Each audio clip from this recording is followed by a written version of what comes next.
¿cierto? ¿Y Lucas cuál era la profesión de Lucas? Era médico. Y además de eso también acompañó a Pablo. ¿En qué cosas? ¿En qué tipo de viajes? Exactamente. En todos los viajes misioneros, Lucas fue uno de los acompañantes. ¿Junto con quién? Ahí como para acordarnos. Bernabé. Y vamos estudiando capítulo por capítulo, y la semana pasada estuvimos estudiando el capítulo ¿qué? 12. ¿Y qué temas recuerdan del capítulo 12?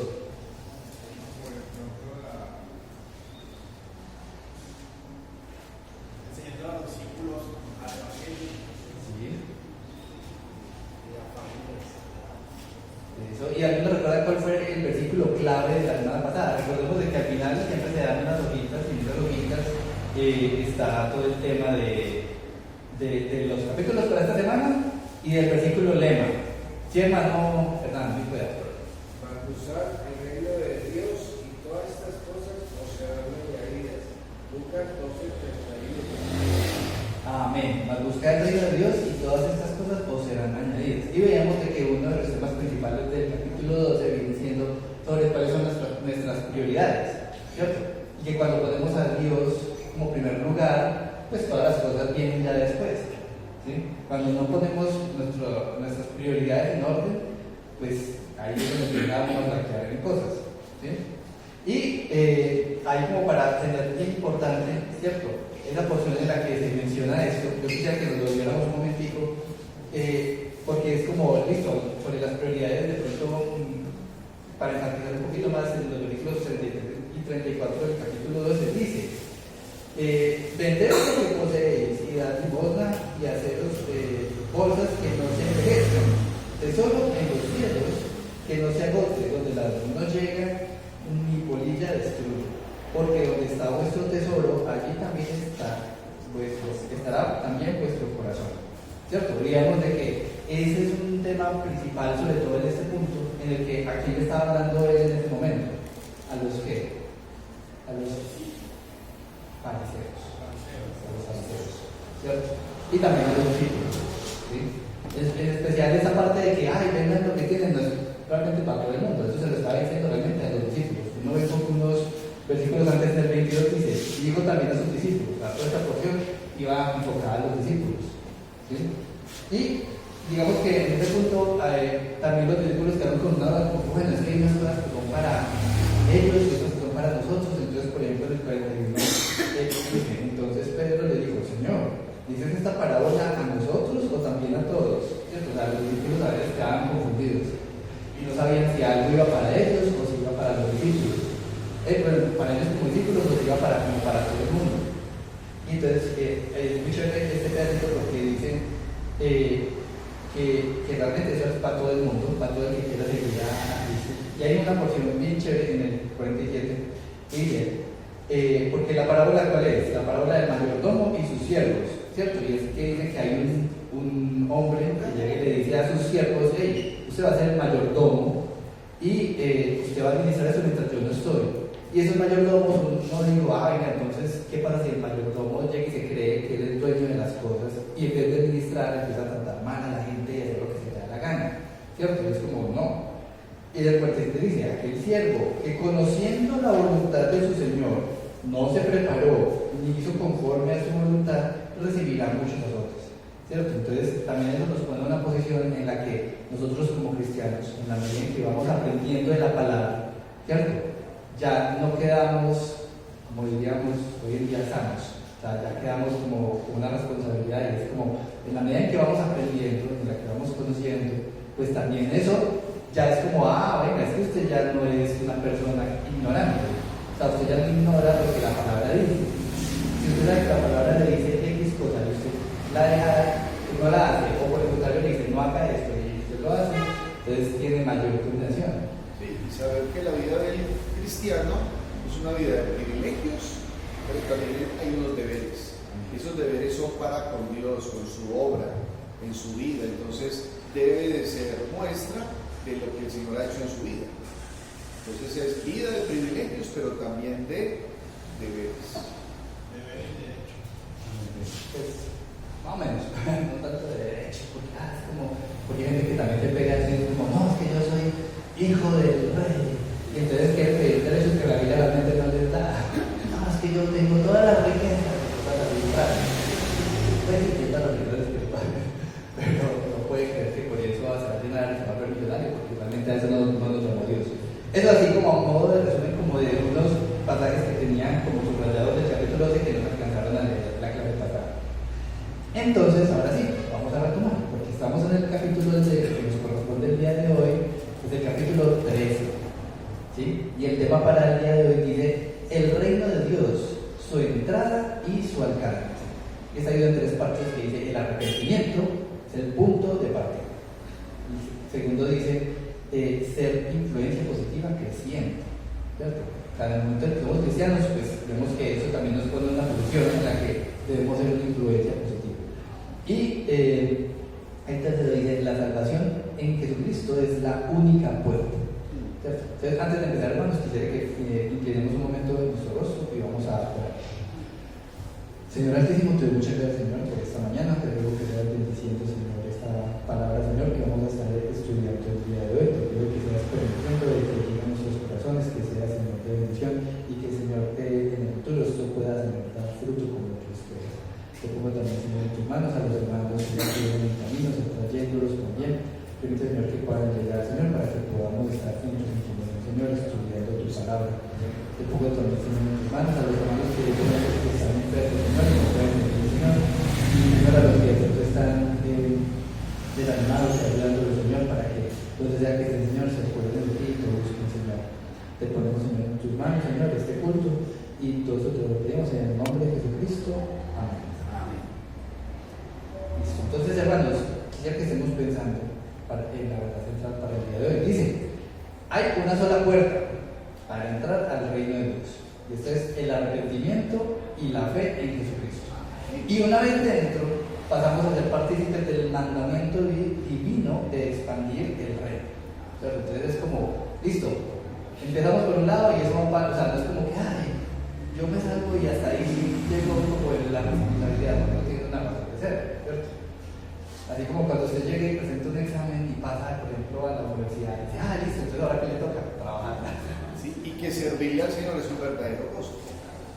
Es un verdadero gozo. Porque algunas personas de pronto llegan y van a la iglesia por necesita, y bueno, y son cristianas porque asisten a la iglesia evangélica, pero se alejan, no, es por allá 2 años, vuelven y se acercan otra vez, y entonces a todo el mundo le dice que son cristianos, pero realmente no hay nada. Realmente no conocen al verdadero Cristo. Pero vamos entonces a ver bien esos detalles. Para ubicarnos a nivel de ubicación geográfica, resulta que todos estos pasajes que hemos estado leyendo ya estamos en un periodo en el que Jesús, como que poco a poco, se iba acercando hacia una ciudad muy importante, que era Jerusalén. Todavía no estaba en Jerusalén, pero ahí iba de camino. Y ese camino en realidad es que él seguía haciendo su ministerio. ¿Cómo consistía el ministerio del Señor Jesús en ese momento, de ese periodo?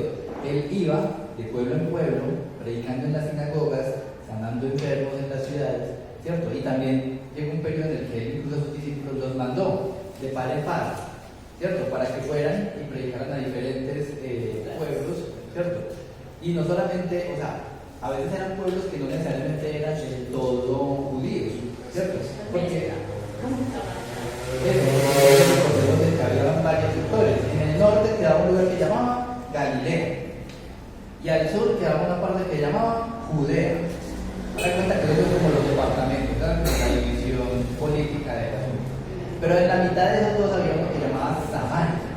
Resulta que Samaria era un lugar que era mezclado, o sea, había unas cosas, no solo había judíos, si lo sabían, pero también había samaritanos, y resulta que los judíos y los samaritanos ¿cierto? No se trataban entre ellos. Y bueno, ya a la derecha había otro lugar que llamaba Decápolis, y recordemos de que, por ejemplo, al lado derecho del mar de Galilea quedó ¿cómo es? El endemoniado Gadareno. Eso, entonces, ese lugar, a pesar de que había muchos como núcleos urbanos que eran solo judíos, habían otros que no, pero Jesús básicamente él visitaba todo, él iba yendo de unos lugares a otros, y en todos los lugares, pues digamos que iba cumpliendo su ministerio. Eso como para posicionarnos geográficamente. No nos dicen qué ciudades pasaron estas cosas, pero sabemos de que fue en ese periodo en el que él iba de camino, él iba dando vueltas, yendo a diferentes lugares, por hecho, él pasó por todo lado. Listo, ahora sí, entrando en materia, vamos a leer este capítulo 13. El capítulo 13 comienza con una historia que parece un poco rara, porque es como, sí, es como un chisme. Pero digamos, es como esos comentarios que, si te enteraste que fulanito se cayó. Ay, no, cuando uno escucha, por ejemplo, hace poquito hubo un terremoto bien terrible por allá en un lugar de Asia, ¿cierto? Por allá por Tailandia y por Birmania, o bueno, eso ha tenido como dos nombres, no recuerdo cuál es el nombre actual. Sí. Y resulta que hubo un mero temblor, y en ese temblor varios edificios se cayeron, y hay unas cuestiones, unas imágenes bien terribles, y muchos de los obreros que estaban allá se murieron, ¿cierto? O sea, quedaron aplastados. Ese tipo de cosas han pasado toda la vida, ¿cierto? Y en una de esas pues llegan esos comentarios y entonces ahí es donde comienza el capítulo 13, diciendo en este mismo tiempo estaban allí algunos de los que contaban acerca de algunos que le contaban acerca de los galileos cuya sangre Pilato había mezclado con los sacrificios de ellos. Respondiendo Jesús les dijo: ¿pensáis que estos galileos, porque padecieron tales cosas, eran más pecadores que todos los galileos? Os digo, no. Antes, si no os arrepentís, todos pereceréis igualmente.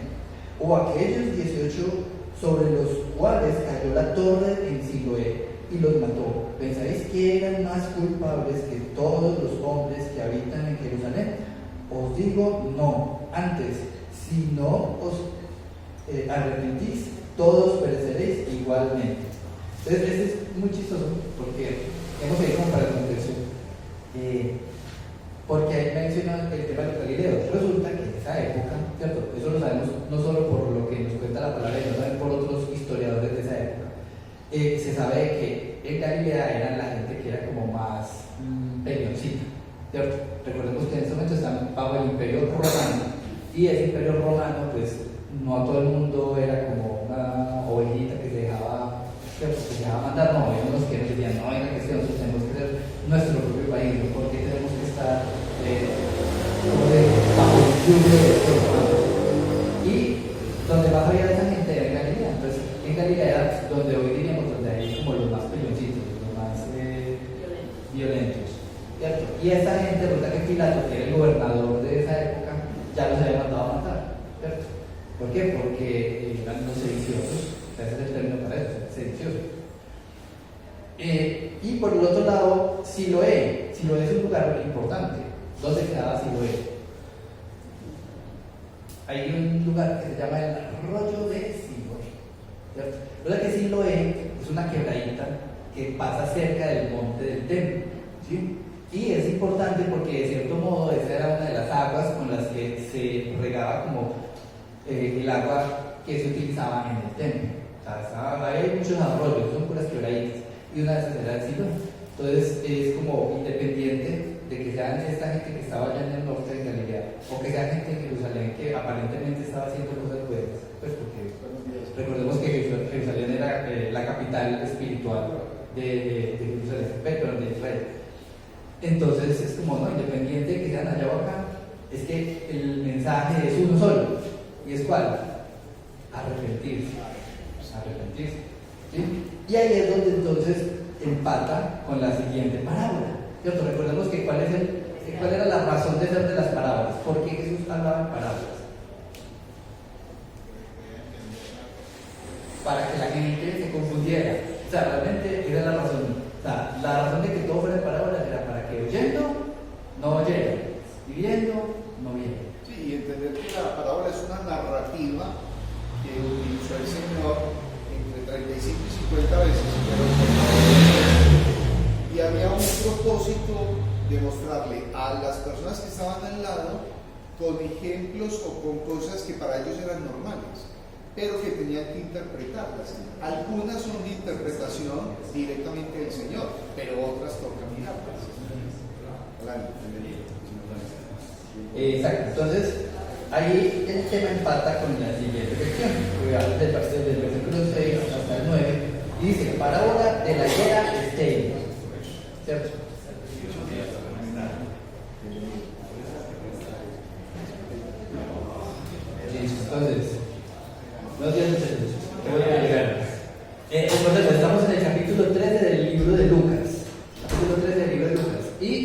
Vamos a estar leyendo, en este momento vamos en el versículo 6. Dice: dijo también esta parábola. Tenía un hombre una higuera plantada en su viña, y vino a buscar fruto en ella y no lo halló. Y dijo al viñador: he aquí, ¿hace cuánto? 3 años que vengo a buscar fruto en esta higuera y no lo hallo. Córtala, para que inutiliza también la tierra. Entonces, respondiendo, le dijo: Señor, déjala todavía este año hasta que yo cabe alrededor de ella y la abono. Y si diere fruto, bien. Y si no, la cortarás después. Entonces, hermanos, ¿qué piensan de esta parábola? ¿Cierto? Hay una parte que es como importante de notar, que es cuando dice 3 años. Como raro esto, ¿sí, hermano? A ver, siempre la he tomado yo por la obra prácticamente que el Señor hace en la vida de una persona y lo que esa persona hace. O sea, esa persona simplemente se dedica, si era soltera y se casó, a tener sus niños y todo, con el conocimiento de la palabra, y a sembrar por aquí, y a sembrar por allá, y todo eso. Entonces, llega el momento en que unos oyen y otros no. Entonces, esto es como para esas personas: Señor, no los dejes todavía, no los dejes, Señor, todavía voy a seguir hablándoles, a ver si quizá después si van a llegar. Es como lo que yo entiendo acerca de esa relación. Hay una cosa interesante, y es que él dice 3 años, y sabemos que el ministerio del Señor Jesús duró ¿cuánto? 3 años. Y el labrador de la tierra le dice: no, Señor, venga, no la corte todavía, déjeme un añito más, yo la sigo abonando, a ver si la abrigo, ¿cierto? Entonces esa parábola es un paréntesis como muy curioso, pero entonces va empatado con la idea de la anterior, y es como, venga, que es que la parte importante es el arrepentimiento. Durante el periodo en que Jesús estuvo en su ministerio, ¿la gente se arrepintió toda? No. Incluso hasta los mismos discípulos dudaron. Pedro, ¿cuántas veces negó al Señor? 3 veces. Igual, a pesar de que ellos estaban convencidos, sus acciones tampoco mostraron que estaban convencidos de todo. Entonces, claro, es como, venga, 3 años dándole a que no dé ningún fruto. No, venga, cortemos. Entonces el labrador dice: no, déjeme un añito más. Y ya, si en un año más no aparece ningún fruto, entonces sí, córtelos. Sí, es que esta es una parábola muy práctica. Sí, porque viene el dueño y le dice al viñador: vení, hace 3 años y esto no da fruto. Entonces él es el que decide, dice: corte eso. Y el otro aboga por el otro y dice: espere, no, esperemos que sea un año. Yo cojo y organizo alrededor, cabo, como quien dice, lo abono, vuelvo y lo hago. Y si cuando usted venga, definitivamente, pues no ha dado nada, entonces, y si sí, y si no. Realmente en la práctica, ¿qué es lo que hacemos? Invitar a las personas a que procedan al arrepentimiento. Es que el Señor es paciente para con nosotros, ¿sí? Queriendo que ninguno se pierda. Entonces, ¿qué hace el viñador? El viñador va y predica la palabra de Dios y dice que arrepiéntase, cambie ese camino, pero si la persona definitivamente no, entonces va a venir el Señor en su momento y entonces el punto de partida es arrepentirse. Y le da la segunda oportunidad a esa persona para que pueda arrepentirse. Claro, y es que como dice la Biblia, el Señor nunca quiere a nadie que se muera, que nada, sino todo que viva. O sea, sembrar la palabra por todo el mundo, ¿cierto? Predicar la palabra y el que no la entiende. claro, pero ojo, hay algunas parábolas que van en plan de sembrar. Esta no va en plan de sembrar, esta va en plan de que venga, que yo ya sembré, pero yo no veo que eso de comida. Hay que abonar. Eso. Hay que abonar. Aquí viene la cuestión, es que usted puede que la semilla, recordemos la parábola del sembrador, de que él salió a sembrar y la semilla caía en diferentes tipos de tierra. Algunos caían en caminos que llegaban y se lo comían las aves, que perdía él. Otros caían en unas piedras y empezaban a crecer, pero no tenían como echar raíz y se secaban. Y había otro que cayó en la buena tierra, hubo otro que cayó y no cayó solo, sino que cayó con espinos hilos, pero eso terminó ahogándolo porque no podía crecer lo suficiente porque tenía un montón de estómago. Y hubo otro que se cayó en tierra buena y creció. Entonces, claro, aquí es como, venga, es que posiblemente a veces es que de pronto estamos en alguna de esas otras tierras, ¿cierto? Y por eso no hemos crecido, o nos ahogan las cosas, entonces hay que hacer una poda, hay que limpiar todo el terreno, hay que abonar la tierra, o sea, hay que darle alimento para ver que eso crezca. Entonces, a veces cuando vemos que un hermano no está dando fruto, entonces como, venga, porque no está dando fruto, sí tiene la tierra abonada, sí ha limpiado lo que le hace falta limpiar para que eso se vea, porque si no, no, que no. Que también es importante no mirarlo hacia afuera, sino hacia adentro. O sea, a mí ya me sembraron, yo soy quien tengo que empezar a abonarme y empezar a dar ese fruto de eso que sembraron en mí. Claro, claro.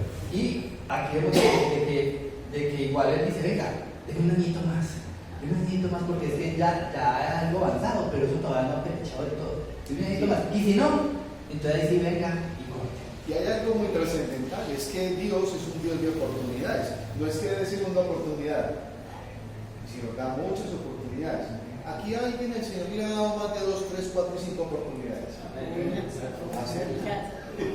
Y Él es de oportunidades. ¿Qué es lo que pasa? Que es que hasta que la persona esté viva tiene oportunidad de arrepentirse. Amén. Después es otro cuento. Si no nos diga. Amén. Y claro, digamos que esta parábola va como en ese aspecto, ¿sí o no? Ya que también no hay, pues sí, Dios da mucha oportunidad también para que estemos vivos. Porque tampoco Dios va a esperar toda la vida que se repita como de salvar. Amén. Eso. Digamos que esa es como la idea de esta parábola. Entonces, después de la parábola, entonces se continúa la historia. Y vamos a ver la que tiene que ver con el tema de cómo ser una influencia positiva, aunque vamos a leer ahí rápidamente, bueno, lo podemos contar para no alargarlo. Y es cuando llega y dice que Jesús estaba, en el versículo 10 del capítulo 13, dice, enseñaba Jesús en una sinagoga en el día de reposo. Entonces recordemos que el ministerio era siempre ese, él iba predicando y siempre acercaban los sábados en la sinagoga. Además a él ya lo consideraban un maestro, ¿cierto? Entonces a él más fácil le soltaban la posibilidad de ir y leer la palabra y de predicar ahí mismo, pues, o de explicar la palabra allí mismo, sí. Y entonces dice que había una mujer que desde hacía 18 años tenía espíritu de enfermedad y andaba encorvada y en ninguna manera se podía enderezar.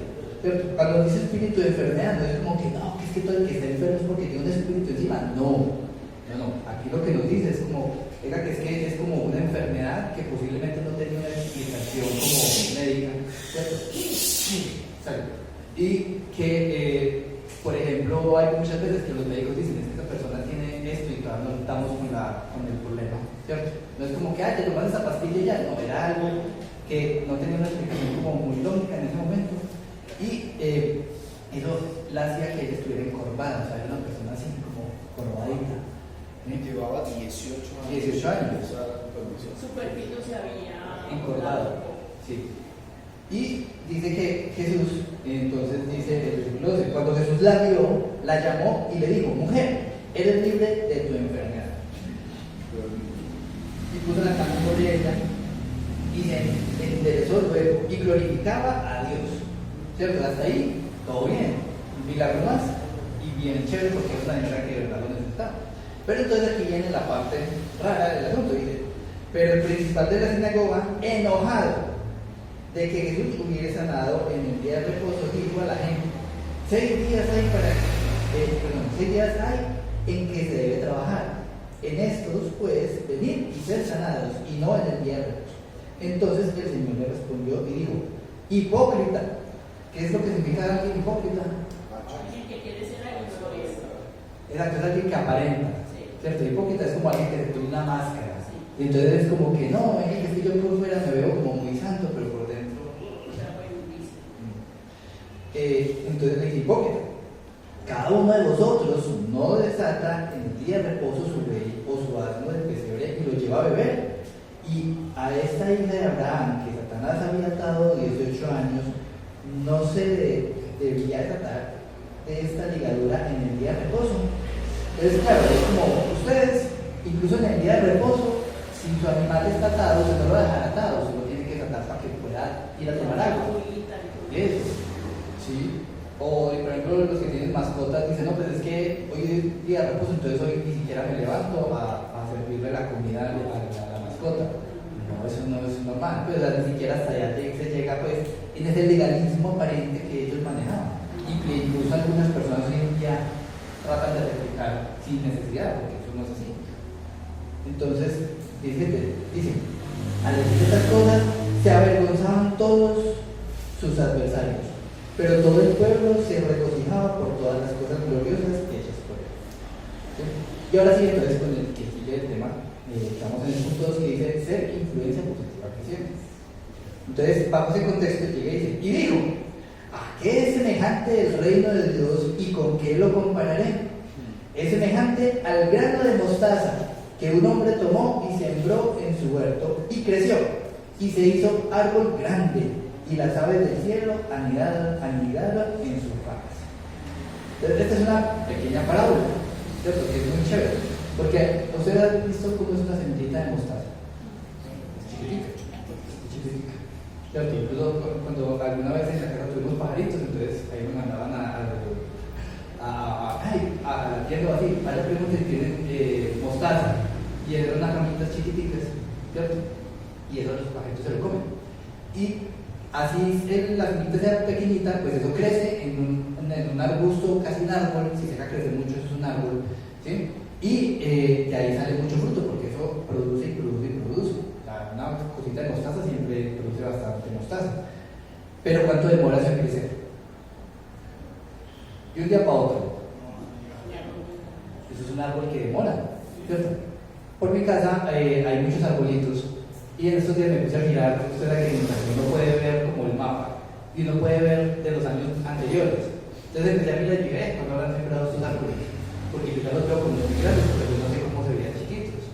Cuando fui a mirar, claro, en 2013 a alguien se le ocurrió sembrar estos arbolitos porque antes eso era un peladero. Y ya ahora uno ve esos árboles y ya están grandes, ¿cierto? Incluso por ahí, por el cooperativo, hace muchos años, ahí al lado del colegio cooperativo hay un árbol, ese árbol lo sembré yo hace muchos años. Con un amigo del colegio que dijo, venga, que esto aquí no hay como nada, sembremos un árbol a ver. Y fuimos y conseguimos el árbol y lo sembramos. Y ya ahora ya es gigante. Entonces, claro, un arbolito tarda en crecer, eso no es de un día para otro, ¿sí? Porque cuando uno ve que las cosas van muy rápido, posiblemente no son tan buenas. Entonces ahí es donde empata el siguiente versículo 20. Dice, y volvió a decir, ¿a qué compararé el reino de Dios? Es semejante a la levadura que una mujer tomó y escondió en 3 medidas de harina, hasta que todo hubo fermentado.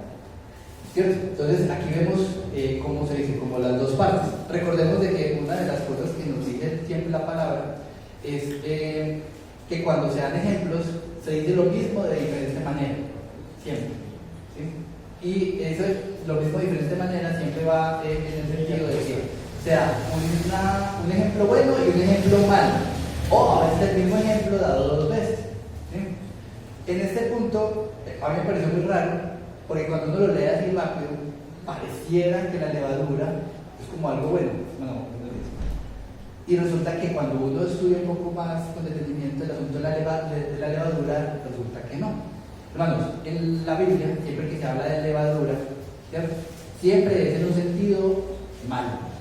¿Cierto? ¿Por qué? Porque un poquito de levadura contamina toda la masa, ¿cierto? Y por ejemplo, uno de los mandamientos, ustedes ahorita lo estamos acercando a la Semana Santa, ¿cierto? O lo que llamarían los judíos el Pesaj, ¿cierto? O la Pascua.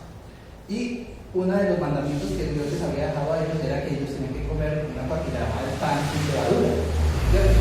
¿Por qué? Desde el principio Dios había dado esa instrucción porque la levadura es un símbolo de la maldad, ¿cierto? Es decir, ese día ellos comen solamente pan sin levadura, dando a entender de que ellos comen un pan que no tiene ninguna corrupción, ¿sí? Entonces, cuando uno lee rápidamente esto, uno podría pensar, o sea que la palabra de esto es la levadura. No, es que la levadura son esas cosas que contaminan la palabra. Y esas cosas que contaminan son las que permean y en 3 días eso ya está. Al 3 días yo no sé si alguna vez han intentado hacer pan, ¿cierto? ¿Cómo funciona el pan? Usted llega y coge la masa y la empieza a amasar con agüita y con de pronto mantequilla o aceite y entonces usted, si le echó la masa madre o le echó la levadura, usted lo que le toca hacer es llegar, tapar eso y dejarlo por ahí 3 horas, ¿cierto? Reposando. Y cuando se vuelve, esa vaina ya se infló, creció. Y cuando uno come ese pan, quiere decir que tiene $100 porque es un plan que lo dejaron fermentar, ¿cierto? Pero resulta que el pan sin levadura es como una galleta, es así todo masatudo, como... Sí, agradable. Sí, hay una connotación de cómo un elemento puede ser contaminante. ¿Por qué? Porque abarca toda un área y no es que contamina un pedacito, no, ella se encarga de hacerlo todo en muy poco tiempo, ¿sí? Y obviamente hay diferentes enseñanzas. Ahora quien dice que no, es que es para que el evangelio llegue a todo el mundo, pero porque cuando, como dice Daniel, cuando se habla en particular de esa palabra es de contaminación, o sea, es algo que contamina, impregna, o sea, adultera, cambia, transforma, pero generalmente para mal, porque son cosas que llegan a un sitio, a una persona, puede ser una enseñanza de cualquier cosa y en el lapso del tiempo usted se da cuenta que no tenía un buen propósito. Eso tiene la connotación de contaminación. Sí, no. Y la levadura es como un hongo que el ingrediente principal nace de los árboles, que como para los árboles es un parásito para ellos, que daña las raíces de los árboles. Entonces, de ahí saca el ingrediente principal para la levadura. Sí, pues más que no, pues como un cultivo de bacterias. Claro, y ahora hay que preguntarse es hasta qué punto ha llegado de pronto a nuestra vida algo que nos ha contaminado, ¿sí? Algo que de pronto hasta entró desapercibido y entró con una facilidad y ahí se quedó y contaminó y sacó resultados contaminados. Claro, hay cosas en las cuales las personas podemos llegar con una facilidad y ahí le pedimos al Señor que nos dé discernimiento, ¿cierto? Porque es tan fácil decirle sí a lo que no conviene. Es muy fácil decirle sí a lo que no conviene. Y ahí hay que pedir la dirección y la sabiduría de Dios. Eso, y entonces ahí hay un asunto, y es como que uno dice, pero entonces, venga que el maestro me está inventando de pronto eso, porque si yo leo una cosa me está diciendo al revés. No, vamos a mirar que también recordemos de que los evangelios, ¿cuántos evangelios son? 4. ¿Y cómo se les llama a los 3 primeros evangelios? Se les llama evangelios ¿qué? Sinópticos, ¿cierto? Eso. ¿Y por qué se les dice así? ¿Alguno recuerda por qué se les dice así? ¿Cómo es la palabra? Sinópticos. Sí, evangelios sinópticos. ¿Cuáles son los 4 evangelios? Mateo, Marcos, Lucas y Juan. Y de esos 4, Juan es el único que tiene una estructura diferente. En cambio, los otros 3 evangelios, Mateo, Marcos y Lucas, son unos evangelios que cuando usted los empieza a leer, usted es capaz de hacer comparación directa entre un evangelio y el otro. ¿Por qué? Porque resulta que todos tienen como una estructura similar y tratan los mismos temas muchas veces. Entonces, claro, cuando uno ve un tema, de pronto dice, esto está como muy raro, no lo estoy entendiendo o no estoy seguro si estoy entendiendo bien. Lo correcto es ir a mirar en los otros evangelios a ver qué es lo que nos dicen. Resulta que este pasaje de la levadura también está en el capítulo 13 de Mateo, ¿sí? Particularmente como en el versículo 33. Y cuando uno llega y mira un poquito desde antes, como desde el 24, él empieza desde todo el capítulo, él empieza con varias parábolas. Resulta que en Mateo se juntan, ¿cierto?, varias parábolas una detrás de la otra y eso nos ayuda a dar un contexto de qué es lo que hablan todas esas parábolas. Porque justamente, es muy chévere, empieza con la parábola del sembrador. Esa ya la habíamos visto un poco antes en Lucas, pero aquí en Mateo va todo en el mismo paquete. Entonces, claro, parábola del sembrador, ¿sí? Y después sigue con otra parábola que dice que es la del trigo y la cizaña. ¿Recordamos cuál era esa parábola? La del trigo y la cizaña. Que resulta que en un campo empezó a crecer trigo, pero a la vez también empezó a crecer cizaña. Y la cizaña del trigo, cuando van creciendo, es muy difícil saber cuál es cuál, porque son igualitas. Tienen el trigo es como una espiga y la cizaña tiene esa misma espiga, pero sin semillitas, sin grano. Entonces es muy difícil de saber hasta que ya crece. Cuando crece uno se dice, que esta tiene cizaña y esta es trigo. Pero mientras están chiquiticas es imposible detectar cuál es cuál. Entonces, en ese contexto, es que llega y vuelve y nos sale el tema de las dos parábolas que ya vimos. La del granito de mostaza, ¿cierto? Y la de la levadura. Entonces, hermanos, si de pronto quedan con dudas o quieren profundizar un poquito más, yo les recomiendo que entonces anoten ahí para ir a leer el capítulo 13 del libro de Mateo. Listo. Entonces, eso con respecto a la parábola de la levadura. Entonces, el punto principal aquí es que, claro, semilla, mostaza y levadura. Entonces, aquí dice: el árbol crece, ¿qué? Ahí dice: lentamente. Es decir, el proceso de crecimiento no es algo instantáneo, sino que es algo que tenemos que cultivar e ir poco a poco. Y la levadura, por el contrario, crece rápido, pero hace mal. Porque lo que hace es que fermenta, pudre. ¿Qué es lo que significa fermentar? Adultera. Contamina. Eso con respecto a esas parábolas. Entonces nosotros como cristianos, sí, hermano. Pero recordemos que en esta parábola es muy clara que dice, a un lado que hay la levadura, Sí. y al otro lado, La harina. ¿y quién es el que lo contamina? Bueno. Dice quién lo contamina. Sí, hay una. El ser humano, el hombre decide revelarse o desperecer. Eso no se contamina solo. Es verdad. Tuvo que haber alguien que lo juntara. Ujú. Y ahí dice quién lo junta, el ser humano. Simbolizado por una mujer, sí. Lo mismo pasa en nuestras iglesias. El evangelio puede llegar, pero eso que nos dice, van a haber falsos maestros, van a haber falsas enseñanzas, pero eso no llega solo, eso lo trae alguien que se revela o quiere distorsionar la iglesia o la palabra de Dios. Pero es el ser humano. Sí, sí. Cuando están separados, no hacen nada, no pueden hacer nada. Pero llega el ser humano y dice ahí, lo amasó y contaminó. Lo mismo pasa en nuestras iglesias, lo mismo pasa en mi vida.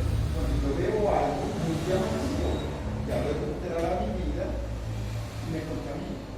Y lo pasa en cualquier vida.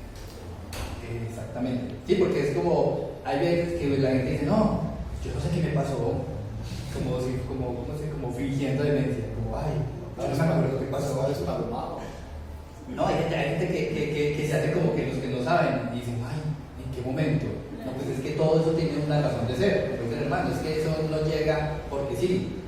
¿Cierto? Obviamente, como seres humanos tenemos una naturaleza pecaminosa, sí, pero el tema con la contaminación es que eso no llega de un día para otro, Pero no llega de nada. la parábola anterior dice que estaba la cizaña y estaba el trigo. ¿Y quién lo contaminó? Una persona. El enemigo. El enemigo del peligro es el enemigo. El que en son de desobedecer a Dios distorsiona, dispara. Correcto. Dale. Señor. Sí. Hermano, yo considero que el texto es algo más profundo y no lo hemos discernido con claridad. Sí, perdón. Que considero que este texto es más profundo y no lo hemos discernido con claridad, porque empieza diciendo que el reino de los cielos es comparado a, pero no dice que es para más, sino dice aquí compara el reino de los cielos a una levadura que fue partida en 3 porciones con harina hasta que fue fermentada. No está hablando mal ahí pues, con respecto a la obra de la levadura. Recuerden la comparación, es comparar el reino de los cielos a una levadura que hizo un efecto. Ese es un buen punto, justamente porque uno dice, es que el reino de Dios es comparado a, ¿cierto? Y entendamos entonces eso qué significa. Es comparado a, es que nos empieza a mostrar facetas de lo que va a pasar en todo el periodo que estamos en este momento, que es el de la iglesia y el del reino y el de que estamos como en todo eso, ¿cierto? Esos periodos, digamos que tienen diferentes facetas, que incluso cuando uno, por ejemplo, estudia el libro de Apocalipsis, nos va mostrando diferentes iglesias que los estudiosos dicen, venga, que cada una de estas iglesias es como un periodo de la historia o un periodo en el que se puede encontrar quizás una iglesia, ¿cierto? Y cuando uno va y mira, generalmente es como, las cosas buenas, pero también las cosas malas que hizo, ¿cierto? Porque el reino, entendiéndolo como ese periodo no en el que Cristo está directamente reinando como Dios, sino en el que Él está en este momento en el cielo y nosotros estamos aquí llevando a cabo nuestra labor como cristianos, ¿cierto? Que es predicar la palabra. Eso va a tener pros y contras, ¿cierto? Y no podemos creer de que, todo es ideal, todo es maravilloso. No, eso es como una especie de advertencia, ¿cierto? De que es que venga, que es que si usted no es cuidadoso, cuidadosa, entonces va a llegar, como dice el hermano, alguien, ¿cierto? Porque eso no es como que, apareció la nada, no, siempre hay alguien ahí metido, que por alguna razón empieza a mezclar enseñanzas que de pronto no son. Entonces, eso, hermano, por eso es que es un poco confuso cuando uno lo lee así solo, por eso es bueno ir a comparar con los otros evangelios para poder tener un contexto un poco más preciso, porque uno así lee rápido y dice, no, pues claro, es que la levadura está creciendo, así como el árbol crece, pero claro, si vemos en otro contexto, un poco más de luz, es que de pronto no es como yo rápidamente lo leí. Entonces, digamos que a pesar de que pareciera que es como algo bueno, en realidad la levadura nunca tiene una simbología buena en la palabra. Es correcto.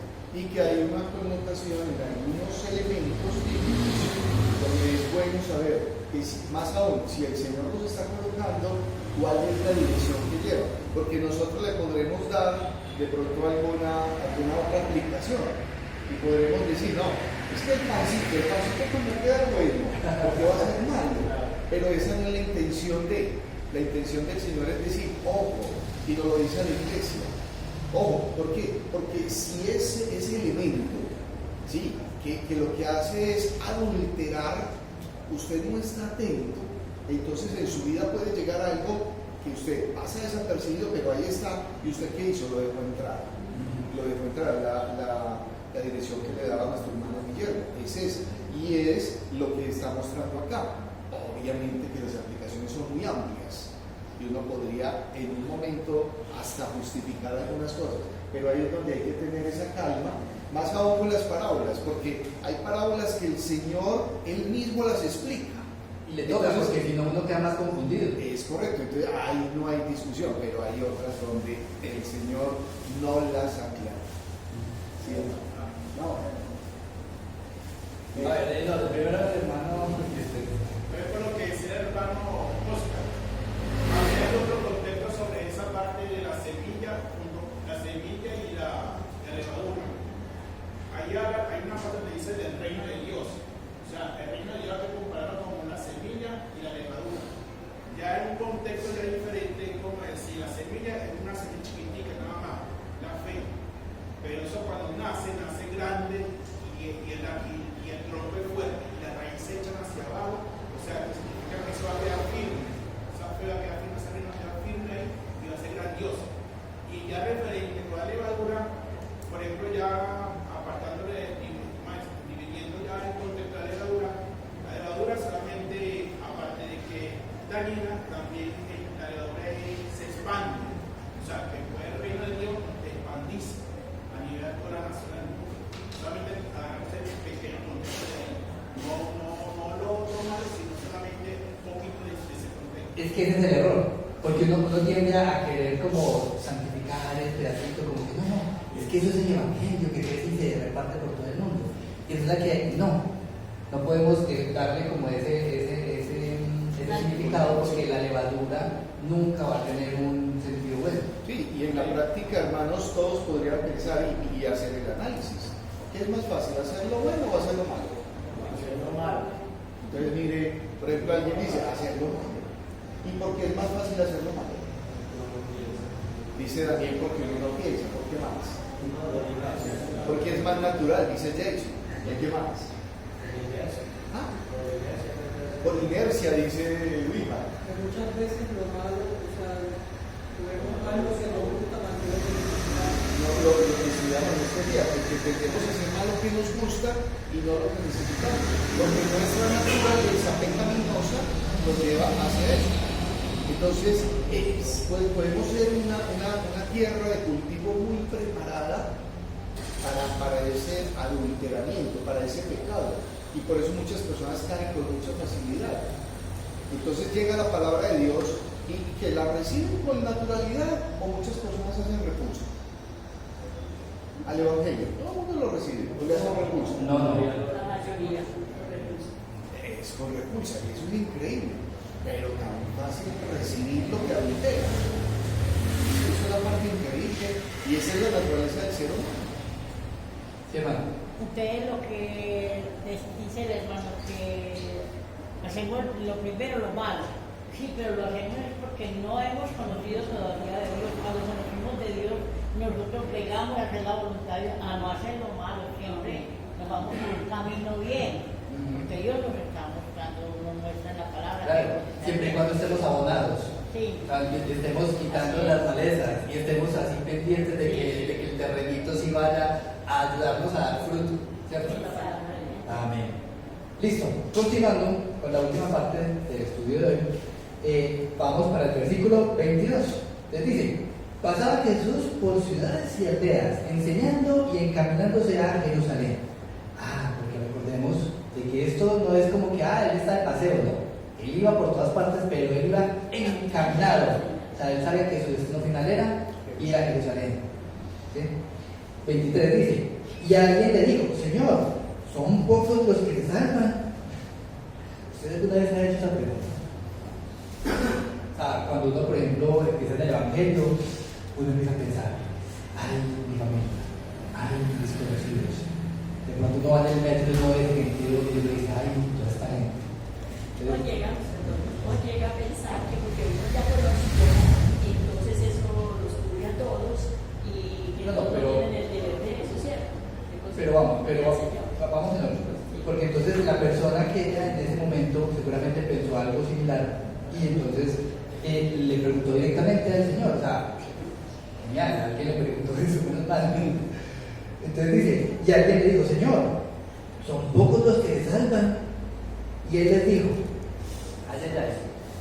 yo no sé, algunas Biblias tienen esto en rojito porque justamente las palabras que directamente el Señor Jesús dijo. Dice, ¿qué dice? Esforzados a entrar ¿por cuál? Por la puerta angosta, porque os digo que muchos procurarán entrar y no podrán. Ay, hermanos, a veces Jesús en vez de como... No, en vez como de decir como sí o no, llegue noticia algo que es más profundo todavía. Y entonces dice, claro, esforzados, o sea que eso no es como tan fácil, ¿cierto? Eso requiere esfuerzo. O sea, eso no es como que, ya, eso por otros si entro por ahí, no. Dice, esforzados a entrar por la puerta angosta, porque os digo que muchos procurarán entrar y no podrán. 25. Después que el padre de familia se haya levantado y cerrado la puerta, y estando fuera, empecéis a llamarla a la puerta diciendo: Señor, Señor, ábrenos. Él respondiendo os dirá: no sé de dónde sois. Ay, hermanos. 23 dice: entonces comenzaréis a decir: delante de ti hemos comido y bebido, y en nuestras plazas enseñaste. 27 dice: pero os dirá: os digo que no sé de dónde sois, apartaos de mí todos vosotros, hacedores de maldad. Allí será el llanto y el crujir de dientes, cuando veáis a Abraham, a Isaac, a Jacob y a todos los profetas en el reino de Dios, y vosotros estáis excluidos, porque vendrán del oriente y del occidente, del norte y del sur, y se sentarán a la mesa del reino de Dios. Y he aquí, hay postreros que serán primeros y primeros que serán postreros. Entonces, ante la pregunta de si va a haber personas que van a entrar o que, ¿cierto? O si serán poquitos los que van a llegar, Jesús no solamente da la respuesta, sino que dice lo que le va a pasar a los que no van por la puerta angosta, ¿cierto? Dice que van a quedarse fuera. Y no solamente nos dice afuera, sino que nos dice que es lo que le pasa a los que quedan fuera. Dice que será el lloro y el crujir de los dientes. Y cuando uno empieza a buscar ese término, claro, cuando uno usa las palabras en otros pasajes, se entiende que eso es el infierno, ¿cierto? O sea, es el lugar en el que la condenación final para los que han pecado es allá. Sí, hay algo, y esta es una enseñanza con relación, o sea, esta parábola es acerca del reino, y no la está dando cualquiera, la hace el Señor Jesucristo.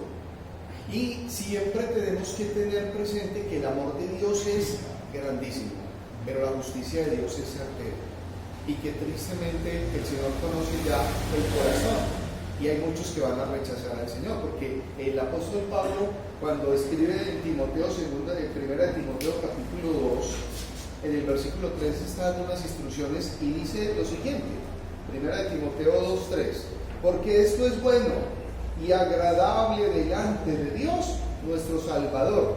Versículo 4, el cual quiere que todos los hombres sean salvos y vengan al conocimiento de la verdad. Ese es el propósito de Dios. Lo que pasa es que el ser humano es insensato y rechaza la gracia a través de Cristo. Y dice, porque hay un solo Dios y un solo mediador entre Dios y los hombres, Jesucristo hombre. Entonces necesitamos al Señor Jesucristo en nuestra vida. Amén. Yo lo necesito y es la oportunidad que tengo para ser salvo. Pero hemos conocido personas que rechazan a Cristo. Tristemente sí. Y el Señor simplemente dice ahí, y llegarán y dirán, Señor, mira, somos nosotros. Y el Señor les va a decir, no los conocí, hacedores de maldad, porque Él no puede ser engañado. Pero también nos da la otra contraparte, porque entonces el versículo 29 dice, porque vendrán del oriente y del occidente, del norte y del sur, y se sentarán a la mesa en el reino de Dios. Entonces también nos dice, porque los judíos pensaban que ellos eran los únicos. Y aquí Dios, Jesucristo en ese momento llega y les jala las orejas y les dice, acá un momentico, es que de todas partes va a llegar gente. Y dice el 30, dice, y aquí hay postreros que serán primeros y primeros que serán postreros, dando a entender de que es que eso no es porque usted llegó primero y entonces los antepasados de ellos son más santos que nosotros. No, eso no importa. La parte importante es que todos tienen la oportunidad de llegar. Y que la oportunidad es para todos. Para todo aquel que ve, sí. Entonces, y luego llegué a continuar. El 31 dice, aquel mismo día llegaron unos fariseos diciéndole, sal y vete de aquí, porque Herodes te quiere matar. Entonces recordemos que él iba rumbo a ¿dónde? A Jerusalén. Y entonces los fariseos empiezan a decir, venga, que es que usted ya lo está buscando para matarlo, ¿cierto? Y no queda como que no sé. Y entonces les dice, y le dijo, y decirle a aquella sola, he aquí hecho fuera demonios y hago curaciones hoy y mañana, y al tercer día termino mi obra. Entonces le manda como un mensaje como un poquito crítico, porque es como, bueno, le está mandando un mensaje con mensaje escondido. Entonces, mejor dicho, ahí sí entra el que lo entendió, lo entendió. Sí. Porque claro, eso del tercer día, en ese momento seguramente ellos no entendían. Ahora después es que lo entendemos, pero en ese momento eso es muy raro. ¿Para qué dice eso? 33 dice, sin embargo, es necesario que hoy y mañana y pasado mañana siga mi camino, porque no es posible que un profeta muera fuera de Jerusalén. Y aquí entonces él pasa a hablar sobre Jerusalén. Versículo 34 dice, Jerusalén, Jerusalén, que matas a los profetas y apedreas a los que te son enviados. ¿Cuántas veces quise juntar a tus hijos, como la gallina a sus polluelos debajo de sus alas, y no quisiste? He aquí, vuestra casa os es dejada desierta, y os digo que no me veréis hasta que llegue el tiempo en que digas, bendito el que viene en nombre del Señor. Entonces, hermanos, aquí sabemos dos cosas. Una es que él todavía no había llegado a Jerusalén. No que él no hubiera ido nunca a Jerusalén, porque recordemos de que cuando tenía 12 años, él estuvo un tiempo en Jerusalén, incluso le perdió a los papás. Pero sí es como que él no iba a volver a pisar los pies hasta que llegara ese momento. Ustedes saben de que dentro de 8 días empieza lo que llaman el Domingo de Ramos, que justamente recuerda ese momento de cuando Jesús llegó ahí sí, lo que llaman la entrada triunfal, donde esta profecía que en ese momento se cumplió, ¿cierto?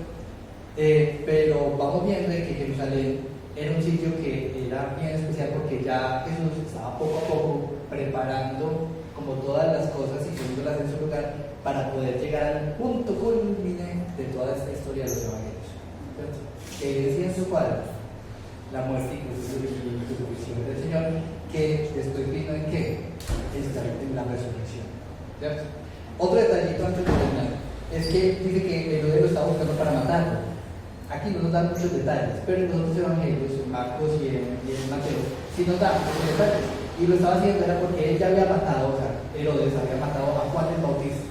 Y cuando él escuchaba de las historias de Jesús, él decía, ¿será que es que Juan el Bautista resucitó de los muertos? Entonces quedaba con esa zozobra. Entonces, claro, los fariseos decían, no es que venga, que es que Herodes está buscando matar a Jesús, porque cree que es Juan el Bautista. Pero Jesús obviamente es Dios, él ya sabía todo eso. Entonces directamente ni se preocupa, ni se angustió, él siguió haciendo lo que tenía que hacer, que era seguir predicando el Evangelio y preparando todas las cosas para su llegada a Jerusalén. Entonces, hermanos, aplicaciones de estudio del día de hoy. Dice, 1, no hay otro camino, solo Jesucristo salva. Entonces, hermanos, si alguna vez dicen, no, que si cualquiera puede llegar a Dios de muchas maneras, no, hermanos, solo hay un camino. Hay una puerta amplia donde la gente va llegando y entra ahí sin problema. Pero ¿qué dice? Hay que esforzarse por ir por la puerta angosta. ¿Cierto? Y el segundo dice, la conducta del creyente tiene el potencial de ser determinante para transformar la sociedad. Entonces, hermanos, Dios nos manda a no quedarnos quietos, sino que nos manda a hacer buen testimonio para todos los demás.